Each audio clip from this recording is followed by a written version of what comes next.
Tú estás por escuchar este podcast. Mientras tanto, tu competencia ya está tomando decisiones con inteligencia artificial, ejecutándolas en la nube y blindándolas con ciberseguridad. La diferencia entre solo escuchar y disrumpir está en una sola decisión. Kia, made to disrupt. Infraestructura y tecnología en www.kio.tech. Bienvenidos a Tecnófagos, devoradores de tecnología.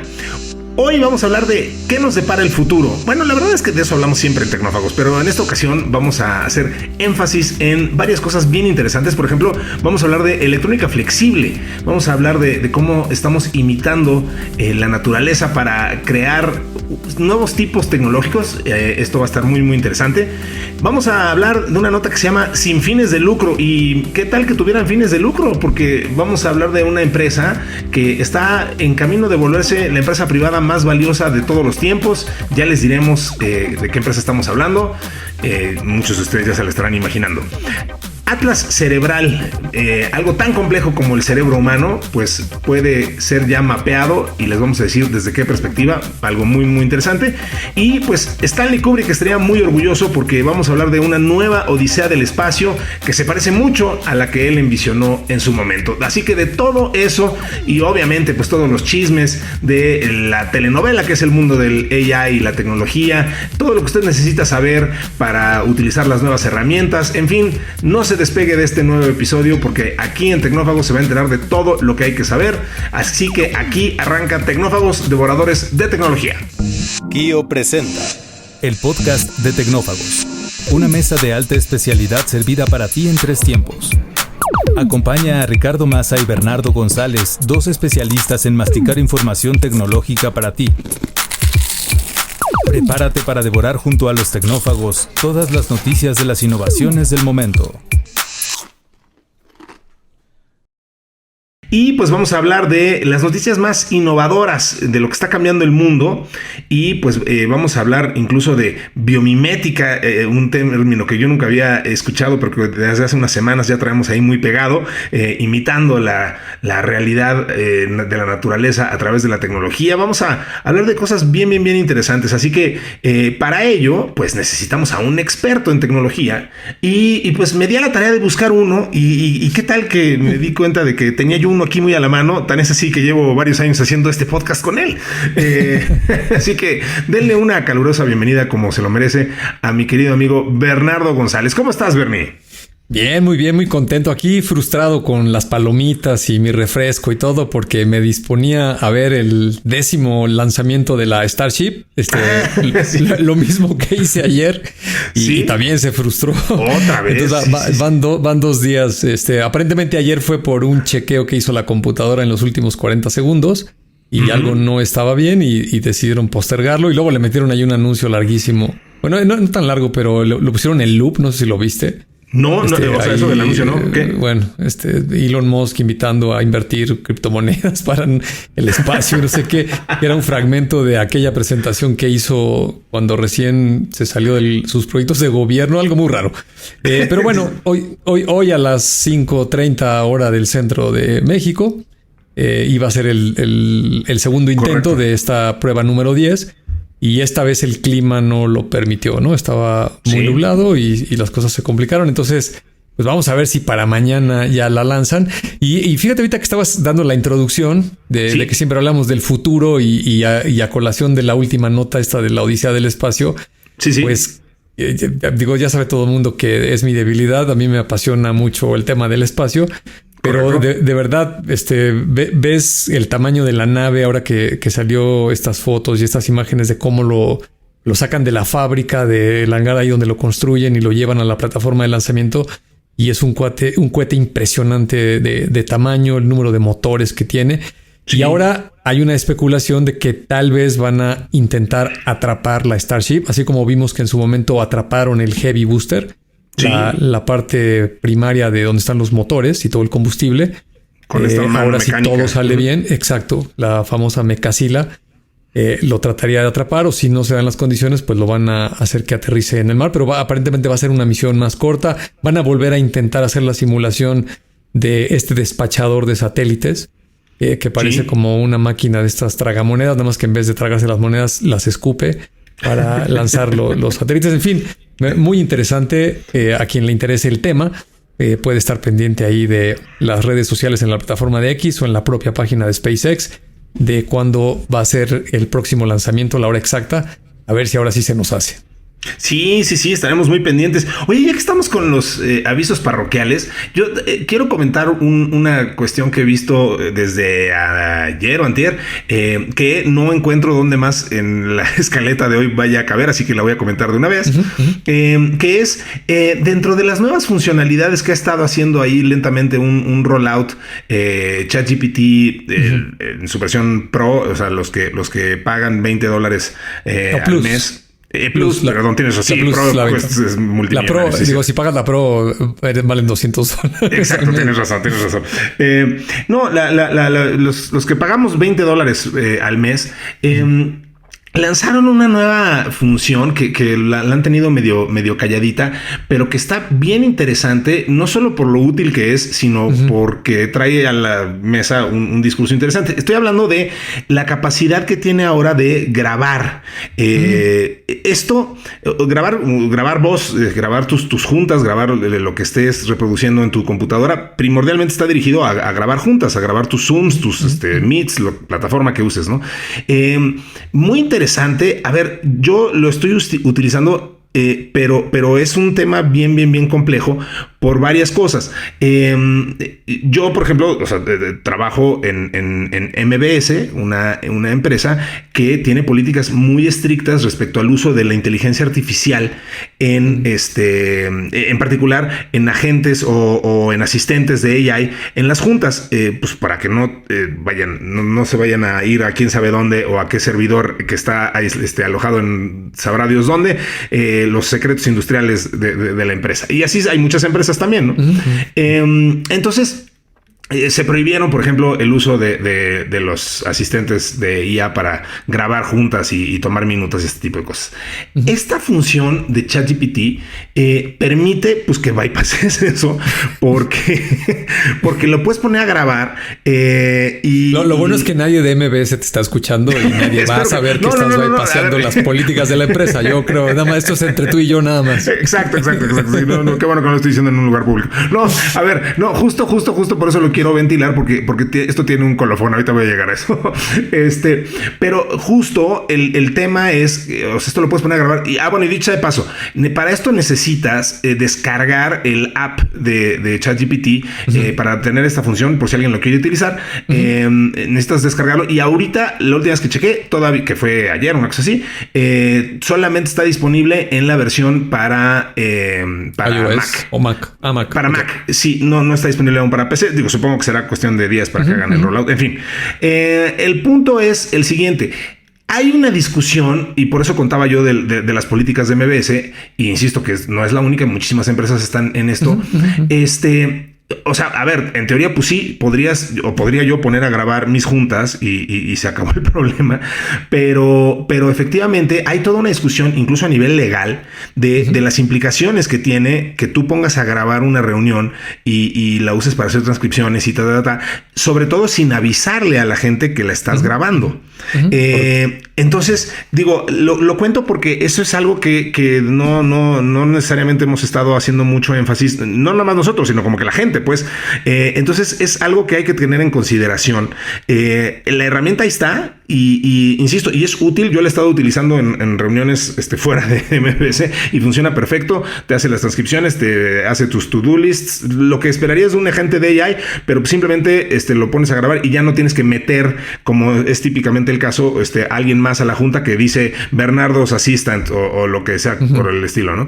Entonces, bueno, lo quiero poner a la mesa porque justo eso es bien interesante. Las implicaciones legales de grabar a la gente o grabar una junta sin su autorización es algo que no se debe de hacer y que debemos de tener siempre muy en cuenta, y es una de las cosas dentro de las N1000 que se están discutiendo ahora con la gran cantidad de herramientas de AI que estamos utilizando, ¿no? Sí, es un tema fascinante que da para hablar muchísimo, porque yo, como lo veo en una perspectiva más amplia, sí, es que son estas transiciones por las que pasa la sociedad. Estoy de acuerdo. Y es una cuestión de paradigmas, porque Lo voy a ejemplificar con otras líneas de temas digitales, no necesariamente con grabar el audio de una reunión.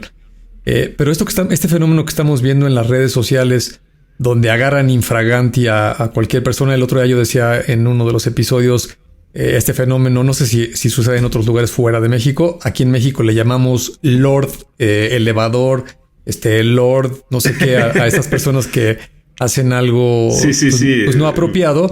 Correcto. Y son sorprendidos porque alguna persona traía un teléfono que los grabó con su cámara, los captó en audio y video y los balconea, ¿no? Los exhibe. Entonces, eso pasa porque, pues prácticamente en una ciudad, por pequeña que sea, pues ya casi el 100% de las personas de cualquier profesión, de cualquier estrato social, pues traen en el bolsillo uno de estos aparatos, ¿no? Entonces, eso nos va a llevar irremediablemente, nos guste o no, a que prácticamente todo se va a grabar, ¿no? Y no se diga los lugares públicos. Casi cualquier establecimiento, tal vez por una razón de seguridad, pues tienen sus propias cámaras, pues para ver los clientes cuando entran, cuando salen, que no vaya a haber algo indebido, las propias cámaras de seguridad de las calles, de los gobiernos, etcétera. Y entonces tratar de resistirte a que no te graben en video, pues es casi imposible. Y este punto de las empresas, primero que nada, déjame decirte que no estoy atacando a nadie ni yendo en contra.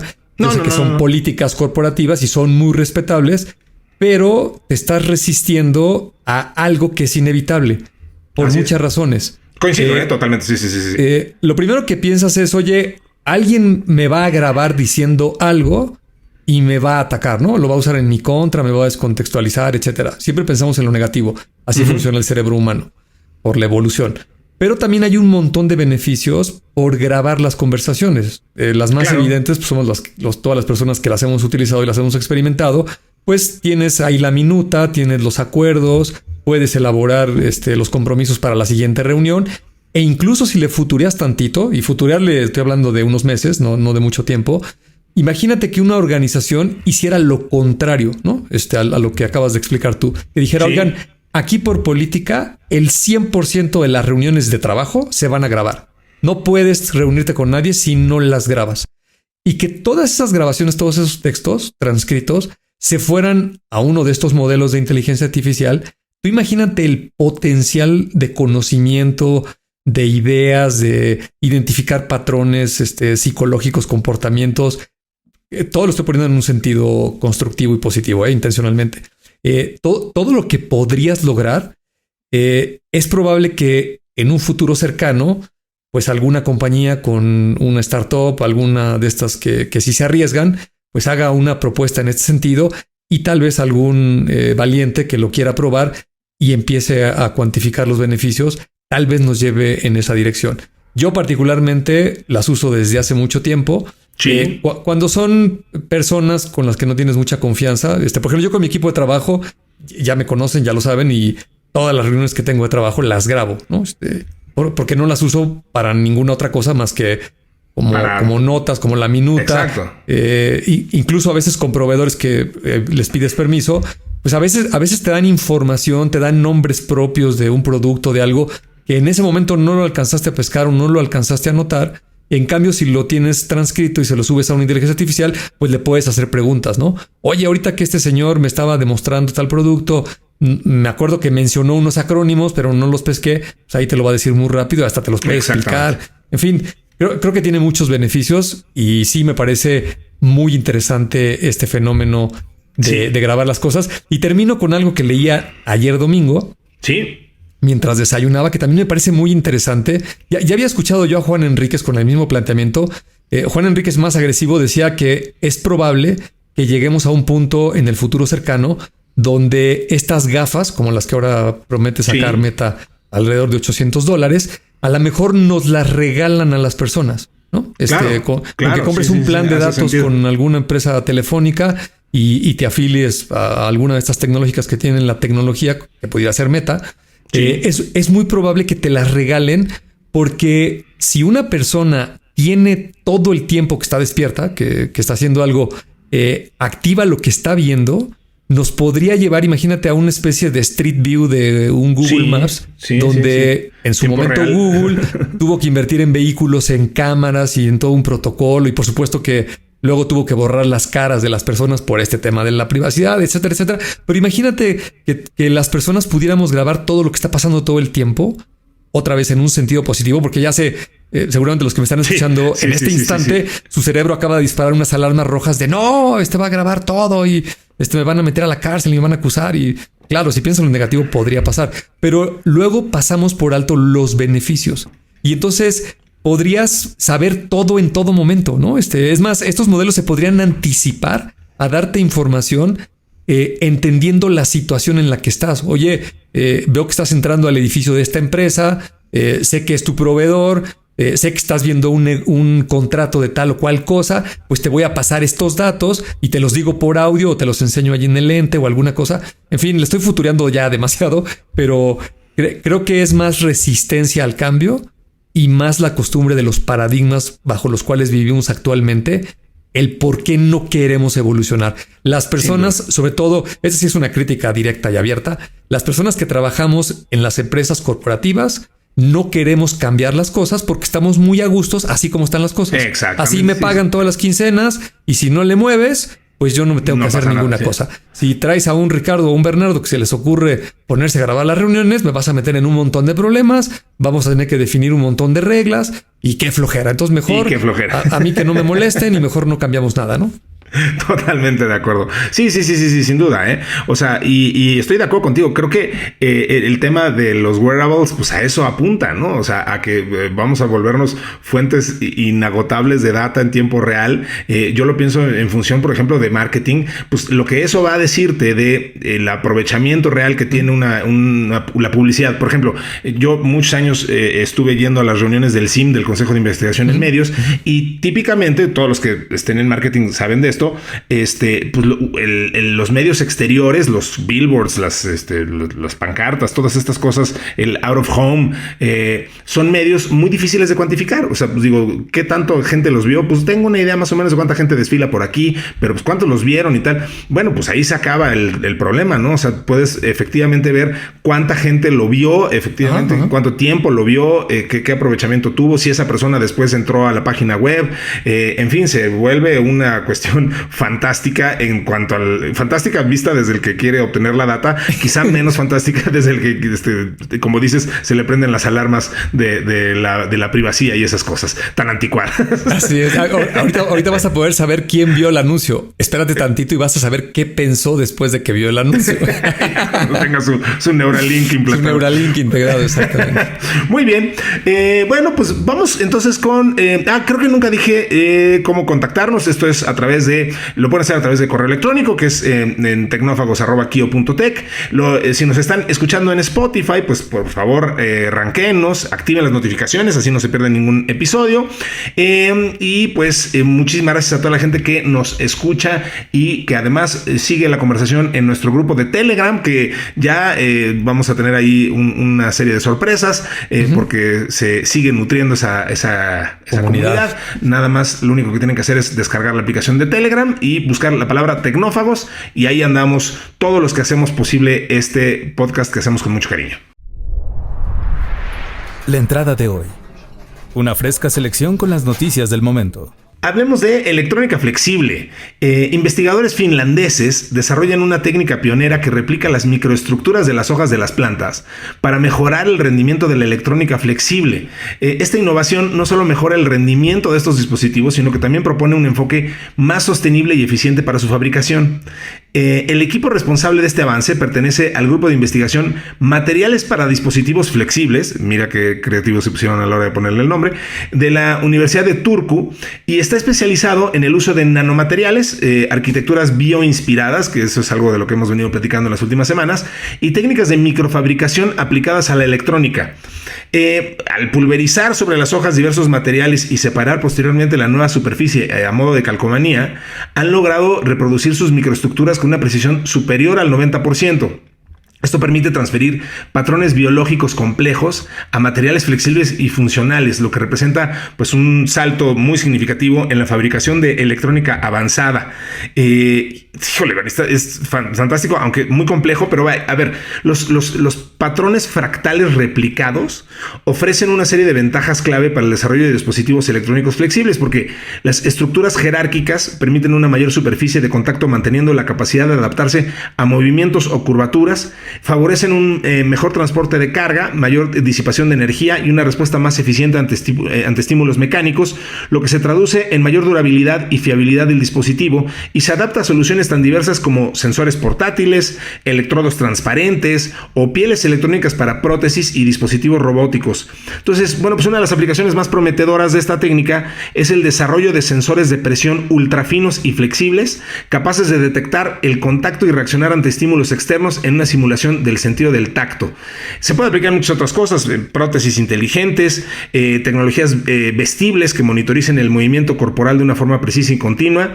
No requiere laboratorios con entornos asépticos o procesos industriales complejos, lo que reduce tanto el costo energético como el impacto ambiental. Y estos esqueletos de hoja no son por sí mismos duraderos ni elásticos. Por ello, los patrones se transfieren a materiales como el nylon, que permiten conservar la estructura mientras se mejora su resistencia y flexibilidad. Vaya cosa compleja, pero tan sofisticada y tecnología maravillosa. Como decía Einstein, si no lo puedes explicar de forma suficientemente simple, es que no lo entiendes. Y caigo un poco en esa categoría en este momento, pero me parece extraordinariamente interesante lo que estamos haciendo en este tema de imitar a la naturaleza para aplicarla a la tecnología. Sí, absolutamente. Y fíjate, como decías, la palabra biomimética, pues no es muy común. Es una palabra compuesta por dos términos griegos. El primero viene del bios, que significa vida, y el otro viene de mimesis, que significa imitar. Entonces estamos hablando de una rama de la ciencia que busca precisamente imitar la vida, ¿no? Las cosas que encontramos en los organismos vivos dentro de este planeta, al menos. Esa es la definición de esta área del conocimiento. Y luego los fractales, para quien no los hayan escuchado, tal vez la gente que ha estudiado sistemas, hubo una excepción muy de moda porque podías con un algoritmo replicar figuras geométricas dentro de una computadora y hacer diseños muy complejos con una ecuación muy pequeñita, ¿no? Porque le decías, dibuja triángulos hasta que formen un cuadrado de tal tamaño y luego empieza a replicar ese mismo patrón muchas veces alrededor de la figura original. Correcto. Entonces hacía unos diseños bastante sofisticados, sí, como muy originales, pero en realidad partían de algo muy simple, que es una ecuación matemática. Ahora, en realidad no se le ocurrió eso a un matemático, sino que más bien lo vio en la naturaleza. El ejemplo que dabas de las hojas de las plantas, sí, si las observas detenidamente vas a encontrar un patrón que se repite. Simplemente conforme va aumentando el tamaño de la hoja, pues las líneas tal vez tienen una longitud mayor, pero el patrón es exactamente el mismo. Eso es algo que sucede de manera natural con muchos seres vivos, con plantas, no se diga con los microorganismos. Y entonces traerlo a la electrónica, por ahí me encontré un video que lo voy a compartir en el grupo de Telegram. Está bien interesante porque es un señor que te da una explicación diciéndote, pues mira, cuando empieza la electrónica moderna, cuando ya nos olvidamos de los bulbos y empezamos a hablar de estos circuitos impresos, para la gente que nos está escuchando nada más, pues son estas tarjetas verdes súper clásicas, sí, que tienen de color plateado o a veces dorado, dibujadas las pistas, por lo general son líneas rectas, y a lo largo de todas esas líneas pues están insertados todos los componentes electrónicos, como pudieran ser resistencias, capacitores, circuitos integrados, etcétera, ¿no? Cualquier persona recuerda esa imagen de una tarjeta verde.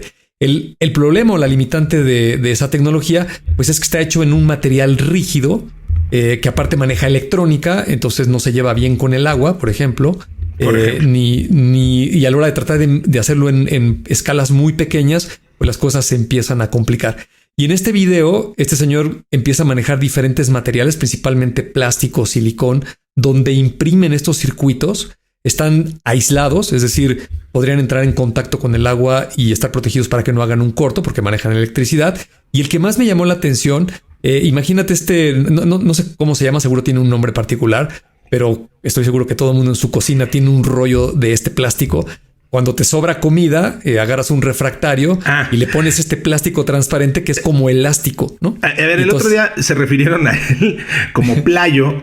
Playo, porque lo usan para emplayar. La verdad no sé si el término es correcto, pero yo, bueno, es lo que te puedo apoyar en este momento.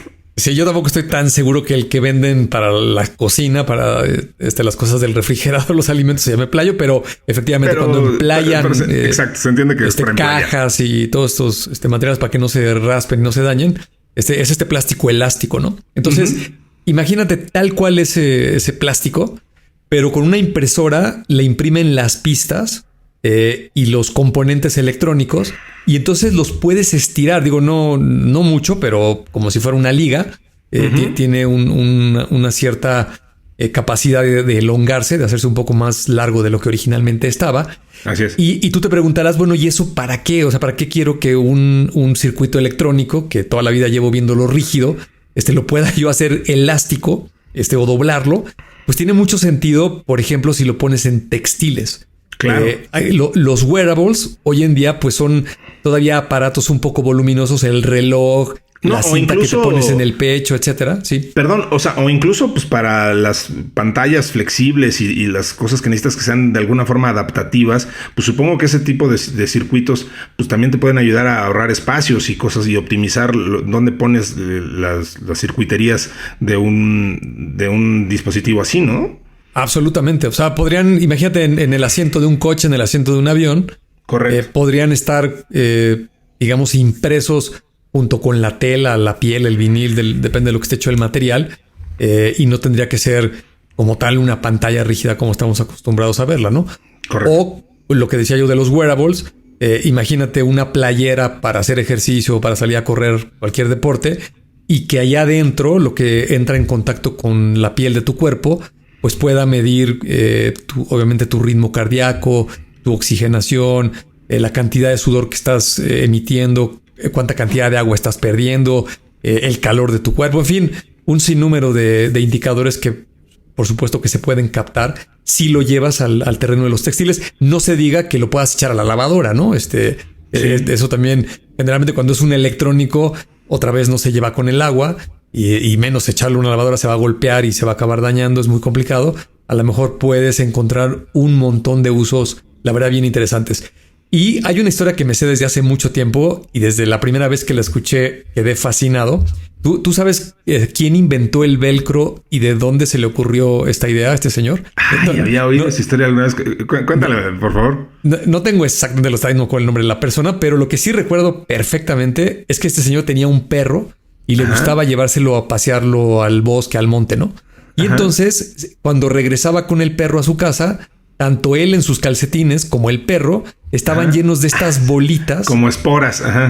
Que se llaman cardos. En México les decimos como piñitas. Son esas bolitas que cuando se te pegan son súper molestas porque si las llegas a rozar con la piel, raspan, ¿no? Son como muy rasposas. Sí, claro. Entonces, este señor... Fíjate el valor de la curiosidad, ¿no? Este señor dijo, oye, ¿por qué diablos se le pegan al perro y a mi ropa estas bolitas, no? Y entonces tomó una lupa y la vio muy de cerca y se dio cuenta, es una planta, ¿no? Es un organismo.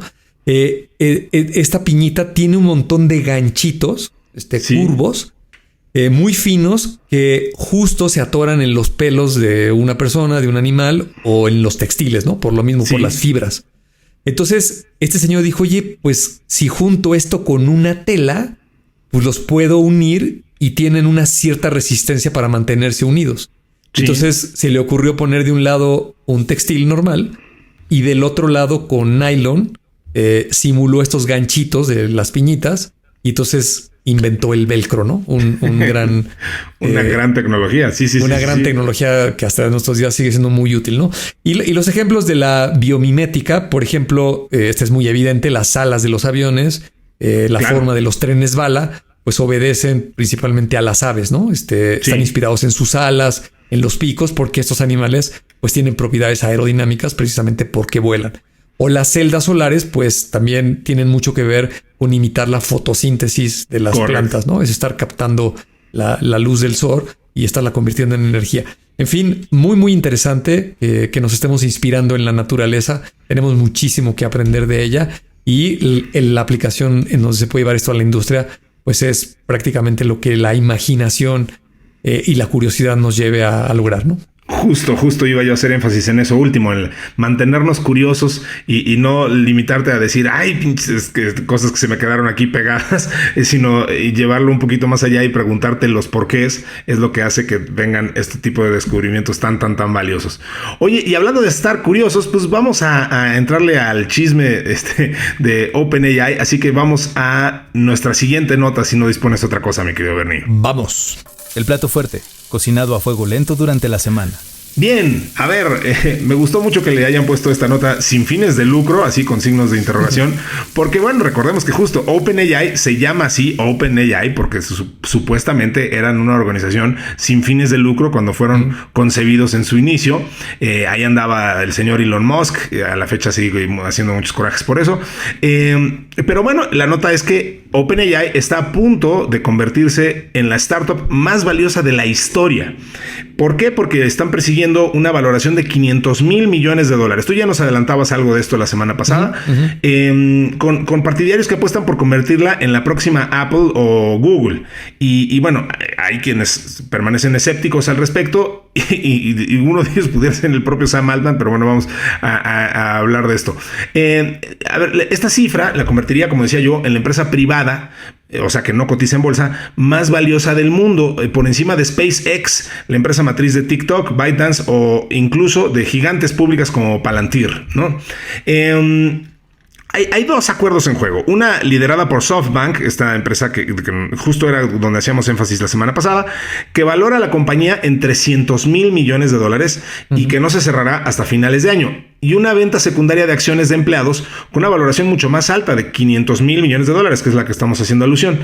Las matemáticas para invertir en la valoración de $500 mil millones son sencillas. A ver, hipotéticamente, si ChatGPT alcanza los 2,000 millones de usuarios y monetiza a $5 por usuario al mes, que ahí están incluso hasta siendo conservadores, supone $120 mil millones en ingresos anuales. Una rentabilidad bastante buena, solo pensando en ChatGPT, y no incluye todo el resto de cosas en las que están trabajando, todo el material empresarial, todo el material agéntico, todo el trabajo que están haciendo básicamente en hardware. La apuesta es que OpenAI sea la próxima Facebook o Google. Vaya, o sea, esto para decir que se vuelvan indispensables, ¿no? Que todo el mundo tenga que estar y tener una cuenta de OpenAI y usar ChatGPT y todos sus servicios. Tendrían que saltar a las 10 empresas públicas más valiosas del mundo casi de la noche a la mañana. En los primeros 7 meses de 2025, la empresa duplicó sus ingresos anuales previstos hasta los $12 mil millones, lo que sugiere que OpenAI está ingresando unos $1,000 millones al mes. Además, los inversores pues parecen tener un apetito casi insaciable por las startups de AI. Según datos recientes de PitchBook, el 65% de todo el capital de riesgo recaudado este año ha ido a parar a empresas de AI. ¿Qué opinas de esto, Bernie? Porque es muy interesante. La otra vez platicábamos de qué tanto está sobrevaluada. Yo creo que hasta incluso Sam Altman mismo sabe y dice que saben que están sobrevaluados en el sentido más estricto de la palabra, ¿no? O sea, no tenemos cómo respaldar esta valoración en infraestructura, en empleados, pues no, o sea, entonces en ese sentido muy estricto de la palabra, pues sí estamos sobrevaluados. Por otro lado, pues yo creo que estamos hablando de la empresa más representativa, más famosa de la revolución AI. Entonces, pues ahorita todavía, por el tiempo hasta donde se alcanza a vislumbrar, pues van a seguir valiendo lo que quieran, ¿no? Entonces, pues ahorita es cuando lo tienen que capitalizar. Entonces, no sé, ¿qué opinas? ¿Qué opinas de lo que está pasando con la valoración de OpenAI? Híjole, una palabra, creo que es inevitable, ¿no? Ándale. Okay. Va a suceder. Se va a volver la compañía startup más valiosa del mundo. Y yo personalmente creo que va a sobrepasar fácilmente los $500 mil millones de evaluación. Y se va a seguir hacia adelante junto con toda la industria de la inteligencia artificial. Sé que en este momento ese comentario tal vez a mucha gente le haga abrir los ojos y se sorprenda, porque justo ahorita, sobre todo en los medios, un poco también en la industria, pero más en los medios, hay mucho ruido respecto a que se está sobrevaluando y está muy caliente el mercado, hay mucha euforia y que probablemente suceda algo similar a lo que pasó con el .com, con esta burbuja que se reventó en el año 2000. Y voy a hacer alusión al comentario que siempre hago aquí, venido de Warren Buffett, este señor maestro de las inversiones, donde todo es relativo, ¿no? Si lo ves en el corto plazo, sí, el mercado es súper volátil. Yo personalmente creo que sí va a haber un quebranto financiero porque hay mucho dinero puesto en el mercado. La carrera por la inteligencia artificial y todo el desarrollo que estamos viendo va muy, muy acelerado, como tal vez nunca lo habíamos visto en ninguna otra industria. Y el problema es que alrededor de ese crecimiento, pues hay de todo. Hay muchas empresas que están tratando de ganarse un lugar, hay quien está tratando de desarrollar un servicio para aprovechar la oportunidad y hay muchos vivales que están tratando de venderte espejitos y puro humo, y si te dejas sorprender, pues te van a pedir dinero bajo el cuento de que van a hacer algo, y es muy, muy probable que si te vas por ese camino, pues pierdas tu dinero, ¿no? Pero si te vas a la parte core de la tecnología y sobre todo con una visión un poco más de mediano largo plazo, estoy convencido de que esto es inevitable y va a alcanzar valuaciones muy altas. Y déjame decirte cosas que yo he experimentado a lo largo de mi vida.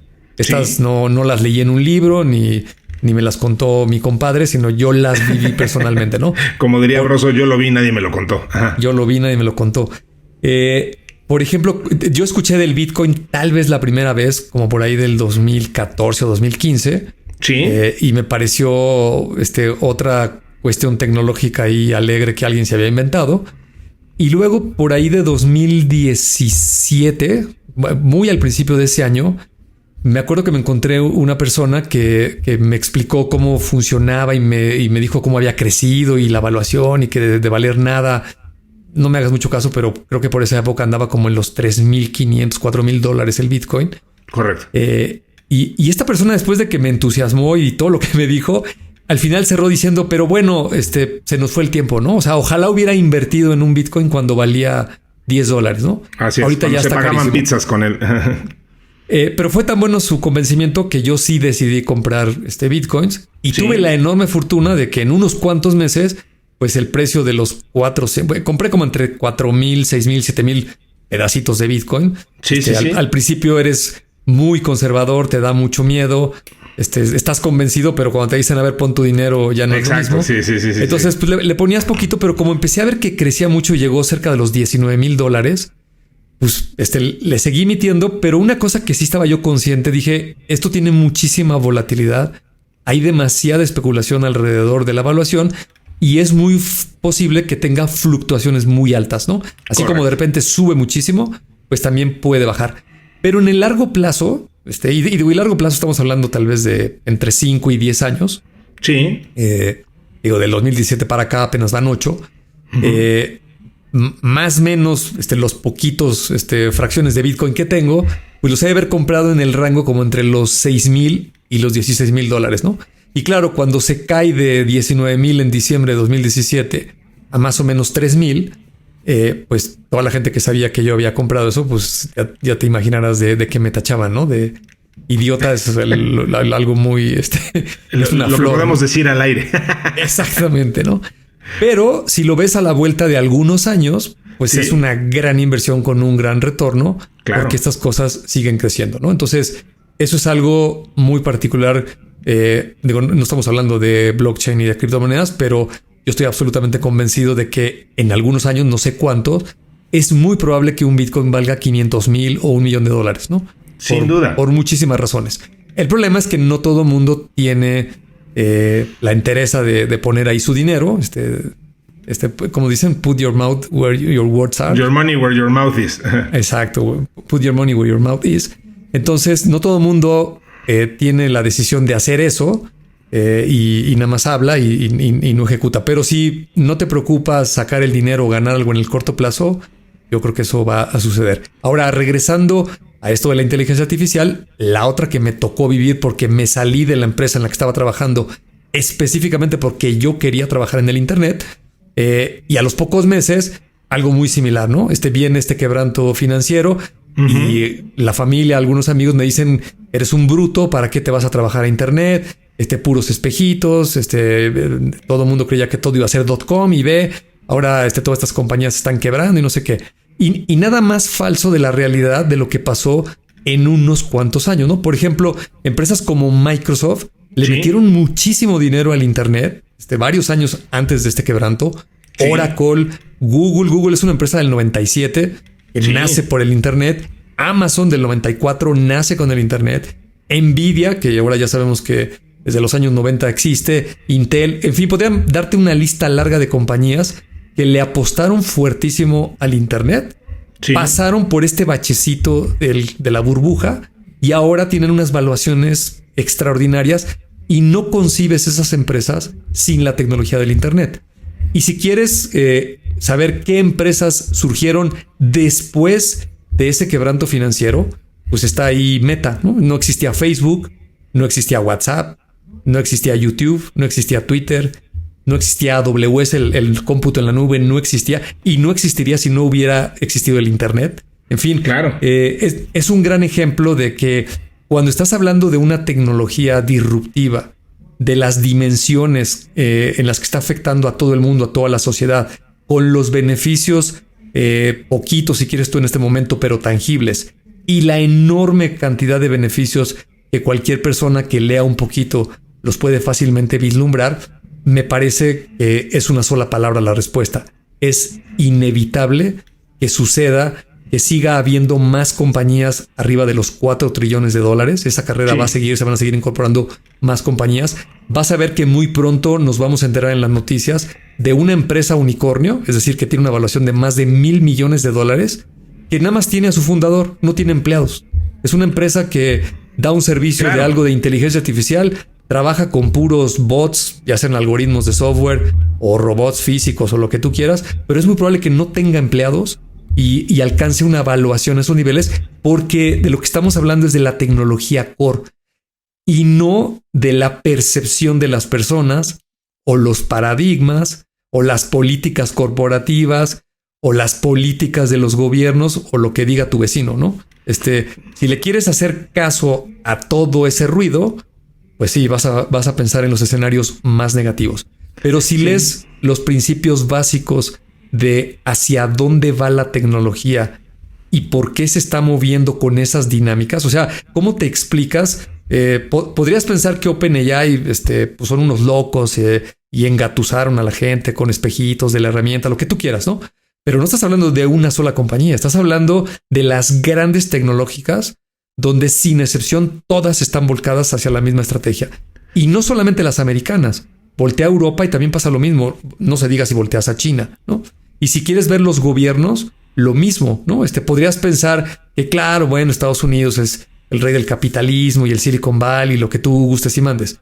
Y los Emiratos Árabes Unidos y la Unión Europea y Asia, bueno, Asia peor, ¿no? Son gobiernos autócratas, comunismo, cosas mucho más complicadas y todo mundo entiende hacia dónde va esta carrera, ¿no? Entonces, mi particular punto de vista es que sí, probablemente alguien va a decir Bernie se equivocó, mira, acaba de haber un quiebre en la bolsa, en el Nasdaq, y ahora Nvidia vale una cuarta parte de lo que valía. Se puede caer, Nvidia puede valer ahora $1 trillón y a lo mejor Meta ahora vale 200 millones. O sea, puede haber una caída así tremenda, una pérdida total de todos esos valores, pero ¿cuánto tiempo crees que va a durar eso?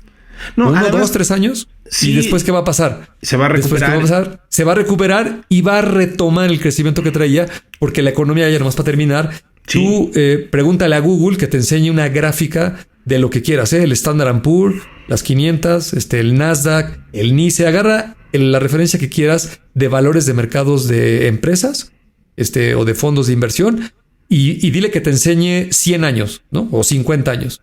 Y entre el punto de inicio y el final vas a ver una línea de 45 grados, ¿no? Porque la economía, para que exista, tiene que crecer, tiene que estar generando valor de manera continua, porque si no, no sería economía, porque si no, no funcionaría.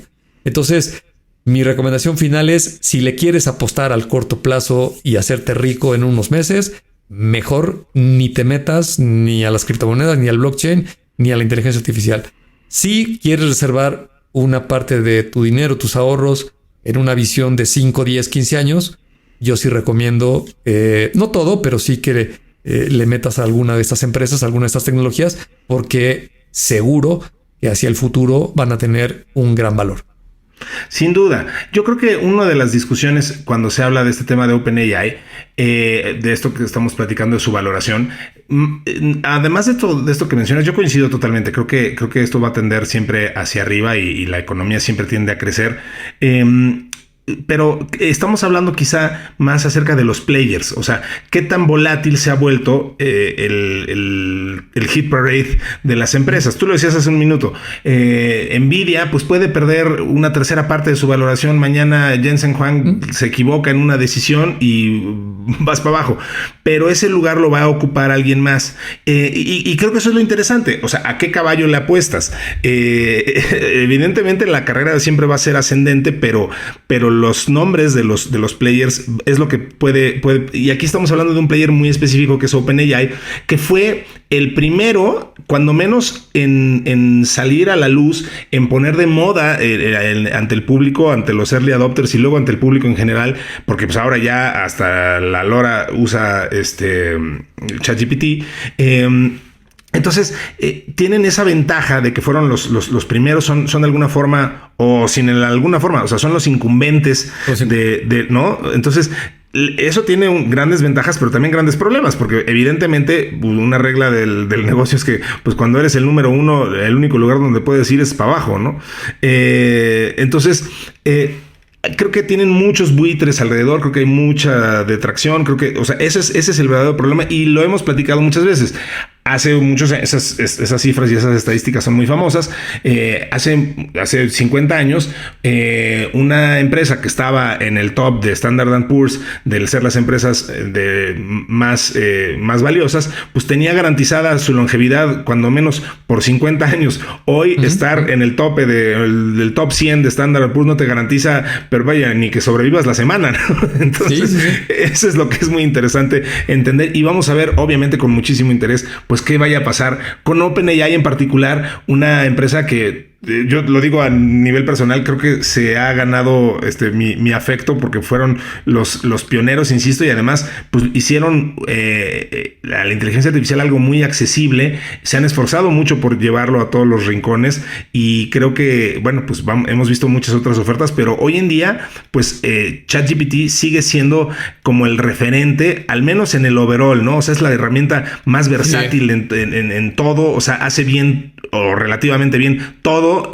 Hay unas más especializadas en generación de texto e imagen y lo que tú me digas, pero creo que en el overall sigue siendo la herramienta más balanceada y equilibrada y insisto, y el referente. En fin, pues bueno, Bernie, vamos con lo que sigue porque todavía hay mucho más material, así que vamos a darle a esto que traemos del Atlas Cerebral. Investigadores españoles crearon el primer atlas cerebral transdiagnóstico para trastornos mentales.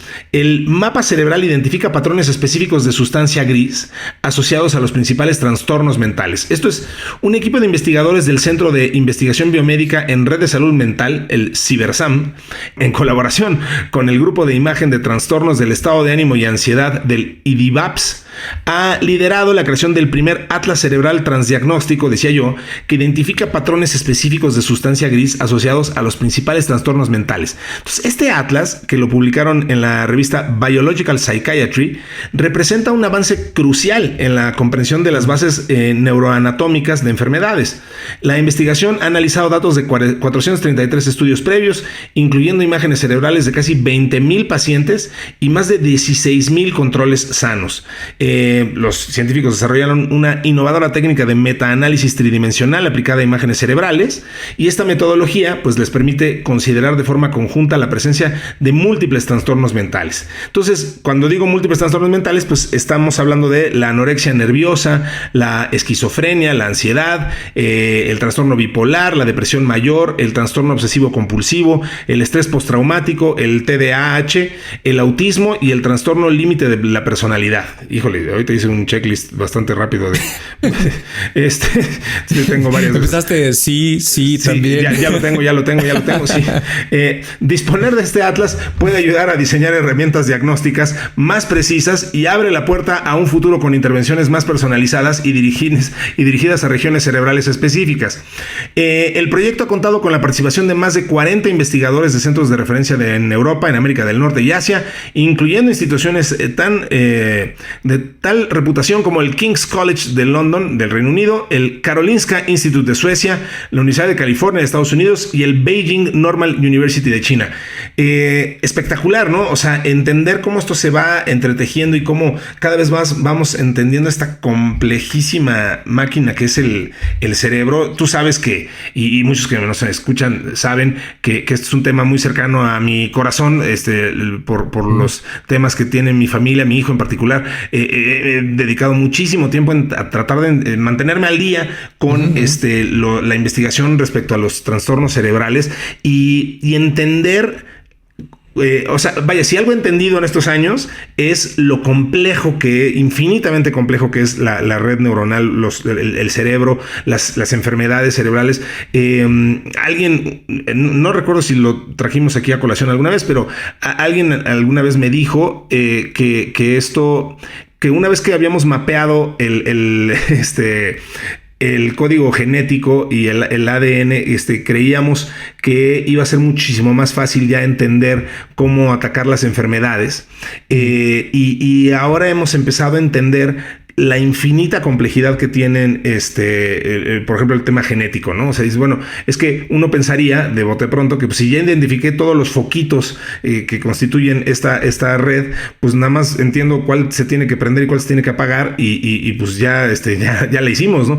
Y ahora entendemos que, bueno, no, es que el que uno se apague y no es nada más que apagues un foquito o lo prendas, no es un tema binario, digamos. Es simplemente entender que se apaga un foquito, eso significa que se tienen que apagar entonces otros más, una combinación de otros se prenden, que no sabemos cómo se correlacionan.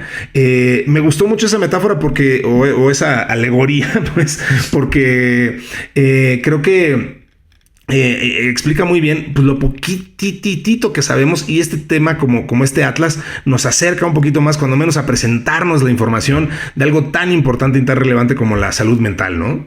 Sí, fíjate que mientras te escuchaba, tal vez yo por mi formación siempre tiendo a hacer la analogía con el hardware y el software, ¿no? Sí. Lo que sabemos de el DNA, la genética, no se diga el cerebro, cuando lo disectan los médicos, los biólogos, y ves esa materia gris, y ya si te vas con un microscopio muy potente, o ahora estas interfaces que se están desarrollando en empresas como Neuralink y muchas otras, que empiezan un poquito a entender esas señales eléctricas, esa bioquímica, de cómo los estímulos van y vienen para ciertas funciones del cuerpo, pues hay algo mucho más sutil que lo físico, ¿no? Que el hardware. Y eso, en mi analogía, es como el software. Es como si una persona que nunca ha visto una computadora, pues ve en una pantalla cantidades y cantidades de datos y de información, y abriera la computadora para ver de dónde salen las letras, pues está viendo solamente hardware, ¿no? Yo creo que esto es como empezar a entender un poquito del software, ¿no? Sí. El ser humano, su cerebro es súper complejo.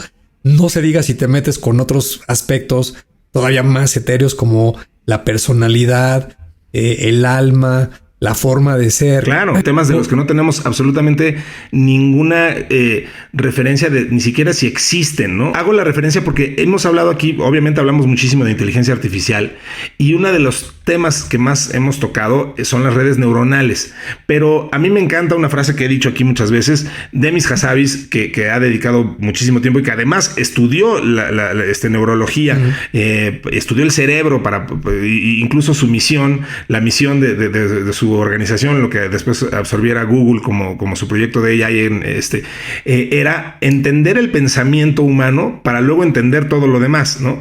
Y él mismo ha dicho pues que ya tuvieron que reenfocar un poco este tema, porque las redes neuronales no se parecen en nada a las redes neuronales humanas, a cómo funcionan las sinapsis, Entre otras cosas, y primordialmente, porque no sabemos cómo funcionan todavía. No sabemos lo suficiente sobre el pensamiento humano, ni menos sobre estos conceptos todavía más abstractos que hablas, como la personalidad o el alma o la conciencia, porque pues, simplemente no estamos ahí todavía y estamos tratando de replicar algo que no conocemos, ¿no? Entonces, bueno, sí. Pero en fin, simplemente daba pie aquí. Sí. Digo, después de mi ataque de tos, perdón, me estaba aquí ahogando. No, lo que trataba de explicar es justo eso. Creo que ahorita tú lo comentaste muy bien. No sabemos cómo funciona y el mayor esfuerzo que tratamos de hacer las personas para entenderlo, pues es buscarle una similitud. Evidentemente, cuando lo ves a ese nivel de, oye, a ver, vamos a separar la parte física, las cosas tangibles, tal vez la electricidad, algunos elementos químicos que veo que están presentes. Y luego el otro concepto que es dificilísimo de, oye, ¿de dónde le salen las ideas a esta persona, no? O por qué reacciona de esta manera. Correcto. O por qué si no tenía esos datos, por qué se le ocurrieron esas cosas, que te metes en un terreno muy complicado. Y si mantienes esa analogía, digo, sabemos perfectamente cómo funciona una computadora y hasta cierto punto, pues es muy básica. Es claro, un material que conduce la electricidad y un switch, ¿no? Si te quieres ir al elemento más básico de una computadora son switches que se prenden y se apagan con un impulso eléctrico. Y eso de manera abstracta nos sirve para representar información, ¿no? Se empezó con números, el código binario, bla, bla, bla. Y llegaste a representar ahora hasta el lenguaje y cosas tan sofisticadas como la inteligencia artificial. Pero está contenido en ese ámbito. Ahora, si te vas a un cerebro de un organismo vivo, pues para empezar se llama bioquímica, que quiere decir que hay algo de electricidad. Por supuesto que también están los mismos átomos físicos, pero también hay otros elementos que lo hacen mucho más complicado. Y por supuesto, como no sabemos cómo funciona, pues no vas a encontrar en dónde están guardados los conceptos o las cosas positivas o las negativas o tus reacciones, o no se diga las enfermedades con lo que se está haciendo, ¿no? Pero como muchos ámbitos del conocimiento que tú y yo de repente reseñamos aquí en Tecnófagos, como hablar de mecánica cuántica o de astrofísica, creo que este es otro de esos temas en donde la humanidad como concepto pues sabe muy muy poquito de cómo funcionan las cosas y hay un largo camino por recorrer. Y conforme lo vayamos avanzando, pues seguramente un montón de cosas van a ir cambiando de manera tan drástica como alguien de hace 300, 500 o miles de años, si te lo trajeras a la época actual, pues simplemente no entendería. Por más que se lo expliques de acuerdo a sus paradigmas y a los conceptos de su época, llegaría a la conclusión de que somos unos brujos, ¿no? Que tenemos aquí una intervención alienígena o algo así, porque no se lo podrías explicar. Me hiciste pensar en un experimento mental interesante que leí el otro día en X, que alguien decía, ¿cambiarías tu vida actual en el nivel socioeconómico en el que estés, con las comodidades que tengas o no tengas, por la vida de la persona más rica del mundo de hace 200 años? La respuesta es un rotundo no. Es un rotundo no. Claro. Dices, oye, la persona más rica del mundo, pues seguramente tenía acceso a cosas muy, algún señor feudal o alguna cosa por el estilo, no sé. Pero claro que no las cambiarías por las condiciones de higiene, de entretenimiento, de comodidad, de seguridad, de todo el tema de availability que tenemos hoy. Pues cualquier persona de cualquier clase social tiene, bueno, no de todos, no debería yo de generalizar, pero vaya, una persona que tiene acceso a ciertos niveles de seguridad, de servicios y a un ingreso y etcétera, pues tiene mucho mejor nivel de vida que el que tenía la persona más rica y con la mayor cantidad de recursos del mundo hace, y quizás hace 100 también, ¿no? Entonces es bien interesante ese experimento mental. Bien, pues ahí está esta nota de este proyecto del Atlas Mental. Nos debe dar mucha más claridad de todos estos temas tan importantes como las enfermedades mentales y los trastornos mentales. Pues todo lo que apunte y nos dé más información de eso será bienvenidísimo, así que muy bien por esa iniciativa. Vamos por nuestra última nota del día de hoy, Bernie. Vamos.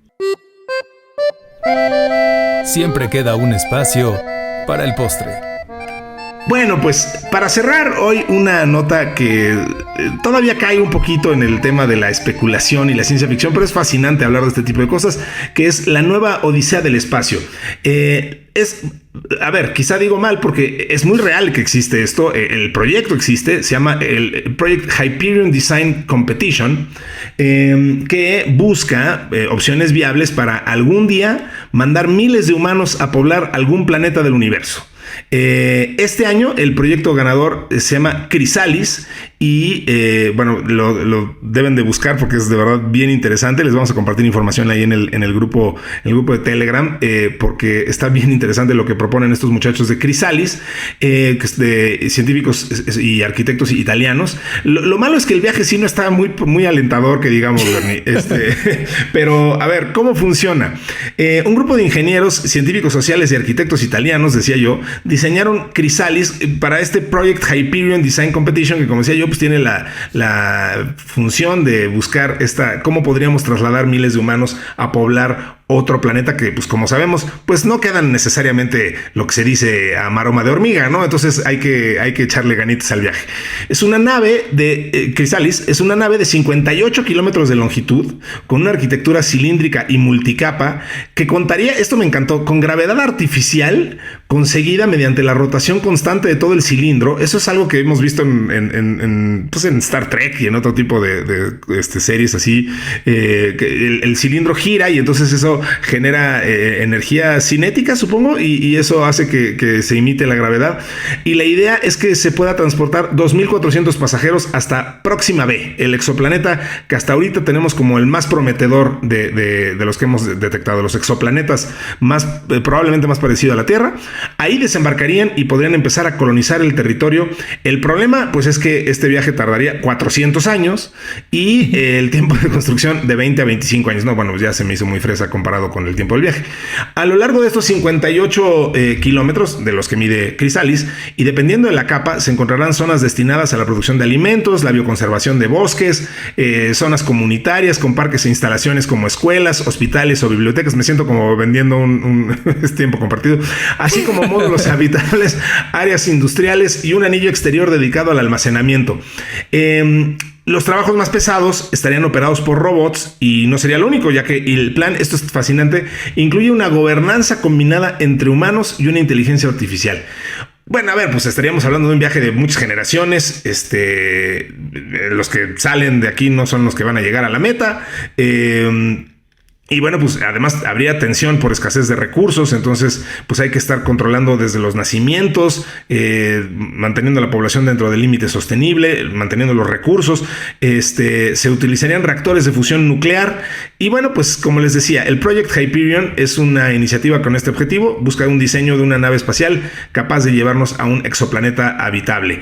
Esto tiene algunos problemas. El primero es ético, pues el entrenamiento sería muy complicado, y el segundo, pues esta tecnología en realidad todavía no está en nuestro entendimiento, pero se vale soñar y es muy interesante ver este tipo de iniciativas y sobre todo quienes se llevan el premio de este año. Sería muy interesante poder vivir en Chrysalis, pero sí, el saber que no puedes salir de ahí porque afuera solamente está el inhóspito espacio exterior, y que faltan 399 años para llegar a tu destino, pues sí está complicado, ¿no? Mira, te voy a leer. Esto fue real, no es ficción. Es un anuncio que salió en el periódico. Sí. Y dice así: se buscan hombres para viaje peligroso, salario bajo, frío intenso, largos meses de completa oscuridad, peligro constante, retorno dudoso, honor y reconocimiento en caso de éxito. Ese anuncio lo publicó el capitán Ernest Shackleton de el barco Endurance en 1914 para reclutar marinos para hacer la incursión a la Antártida, sí, la cual lamentablemente no lo logró. No, pero y además les ganaron. Entonces, bueno. Exacto. Entonces, mi respuesta corta a esa nota te diría, es una fantasía y es algo muy ambicioso, tal vez más pensado como resultado de haber visto muchas películas de Hollywood. Ahorita mientras te escuchaba toda la narración, no sé si le pusieron El Pasajero, pero en inglés creo que se llama The Passenger. y es justo algo muy parecido, ¿no? De que están en un viaje que dura muchas generaciones y los duermen a todos los pasajeros. Con criogenia. Pero, hay un accidente y se despierta uno. Claro, sí. Y se da cuenta que pues, les faltan todavía, no me acuerdo, pero muchos años. Se va a morir seguro él, ¿no? Y entonces dice, oye, pues está terrible estar aquí en esta nave porque todos están dormidos y el único que está despierto soy yo. Sí. Por ahí había un robot muy simpático que es el bartender con el cual se avienta unos buenos diálogos. Exacto. Pero un día se anima y despierta a una chava, ¿no? Y entonces arma todo un complot porque si la chava se entera que la despertó intencionalmente porque se sentía solo, pues imagínate la que se le va a armar. Si de por sí las relaciones luego son complicadas, pero imagínate con ese antecedente en la que se iba a meter este amigo. Pero bueno, para no desviarme del tema, hay muchas películas y se ha escrito mucho de ciencia ficción sobre estos viajes. Se antoja muy complicado, muy difícil, salvo una característica muy peculiar de los Homo sapiens, ¿no? Y es justo la razón por la cual leí el artículo del capitán Shackleton.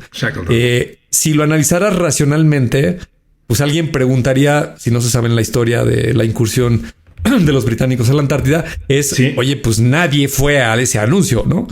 Claro. Todo lo contrario. Fueron un montón de marinos. Claro, y se disputaron quién iba por una sencilla razón, porque en la naturaleza humana existe este espíritu de conquistar, de aventura, de explorar, de lanzarte a lo desconocido, aunque de por medio puedas perder la vida, ¿no? Y con tanta tecnología que tenemos, pues no sabes lo que pueda suceder allá adentro, ¿no? Igual y se llevan científicos, igual y tienen contacto con la Tierra, podrían desarrollar algunos de los avances tecnológicos que estamos haciendo acá en el planeta, los que vayan allá en la nave, y pues a lo mejor extienden la duración de la vida o se duermen con todos estos mecanismos que se supone en teoría que podrías estar en un estado como aletargado y después que te despierten. Y todas estas cuestiones que hoy son como de ciencia ficción. Pero lo que sí creo es que el espíritu humano, no dudo ni tantito que si esa nave la construyen, sí va a haber muchos que se apunten se van a subir y se van a lanzar en la nave a lo desconocido. Como alguna vez se burlaban de eso en la revista Math, decían, ¿te irías en una nave a buscar vida en otros planetas? Y decía, pues mira, mucha vida que digas que tengo aquí no hay, así que sí, claro que voy a ir a buscar vida a otros planetas. Oye, y además me hiciste acordarme de una historia de las más trágicas que he vivido en mi vida, que fue la conquista del polo sur, que fue entre dos personas muy famosas. Una es Amundsen, el noruego, que es el que eventualmente sí logró conquistarlo, pero me quiero centrar lo tuve que buscar, el británico que se apellidaba Scott, que él llevaba la otra expedición, que justo también se llevó a unos ingleses ahí a decirles, no, vénganse a conquistar el Polo Sur, y desafortunadamente, tanto Scott como sus compañeros, de entrada, cuando llegaron al Polo Sur, lo que hicieron fue encontrarse una bandera noruega que acababan de poner hace unos días apenas, Amundsen y su expedición. Entonces llegaron y tuvieron que regresar con la enorme frustración de que habían llegado tarde, y desafortunadamente además murieron en el regreso por la inhóspito del viaje de vuelta, ¿no? Entonces, una historia súper trágica, pero como dices, pues espíritu aventurero y ganas de conquistar nuevas tierras y pues, claro que va a haber siempre. Me gusta pensar que nosotros somos también de espíritu aventurero porque nos ponemos a hacer este podcast y a compartir lo poquito que sabemos, pero lo mucho que nos gusta saber con todos ustedes. Y pues ahora se nos acabó el tiempo, pero yo quiero agradecer a Diana Álvarez, sobre todo, que nos apoya siempre con ese espíritu aventurero que la distingue para ir descubriendo nuevas tierras. Ella es principalmente la que más dedica tiempo ahí a explorar el planeta, y y pues nos contagia con ese ánimo exploratorio, y también en sus ratos libres se dedica a la producción de este podcast. Ana Yatsin Romero nos da la redacción de las notas y nos dice cómo debemos de contarlas, y Mario Terrés obviamente pues se encarga de la edición de todas estas barbaridades que luego decimos aquí el señor Bernardo y yo, los ataques de tos y todas estas cosas que le pasan a uno cuando graba un podcast. Muchas gracias a todos ellos y sobre todo a todos ustedes por escucharnos. Mi querido Bernie, muchísimas gracias por estar una vez más aquí conmigo haciendo este podcast. Al contrario, ya sabes que es un placer para mí. Este tiempo lo disfruto mucho de platicar contigo de todos estos temas y sobre todo de tener la fortuna de poderlo compartir con algunas de las personas que amablemente nos escuchan, y esperamos podernos ver y escuchar la siguiente semana. Que así sea, pues esto fue Tecnófagos, devoradores de tecnología. Hasta la próxima semana.